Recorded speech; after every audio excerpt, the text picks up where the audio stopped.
বলো এখন বাংলাদেশে যে শাসন ব্যবস্থা চলতেছে এটা কি ইসলামী আইন অনুযায়ী চলতেছে নাকি বলো তো মানব রচিত? তাহলে যারা শাসন করতেছে তারা কি কোরআনের আয়াত অনুযায়ী তারা কি কাফের, ফাসিক এবং জালিম? আর তারা তোমরা যে তারা ভোট দিয়ে এখানে নিবা, তোমরা কি হইবা? তোমরা কি হইবা?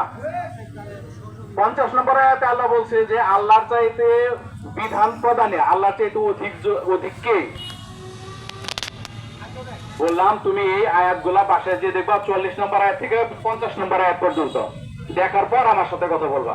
আলহামদুলিল্লাহ সে দেখার পর আমার কাছে সারেন্ডার করছে, সে আমাকে কথা দিয়েছে ইনশাআল্লাহ সে সামনে আমাদের দাঁড়িপাল্লায় ভোট দিবে। কাজে এইভাবে আমরা হিকমতের সাথে আমরা প্রচার করব ইনশাআল্লাহ ইনশাআল্লাহ ইনশাআল্লাহ আল্লাহ রাব্বুল আলামিন আমাদেরকে বিজয় দান করবেনই। সবাইকে ধন্যবাদ জানিয়ে শেষ করছি।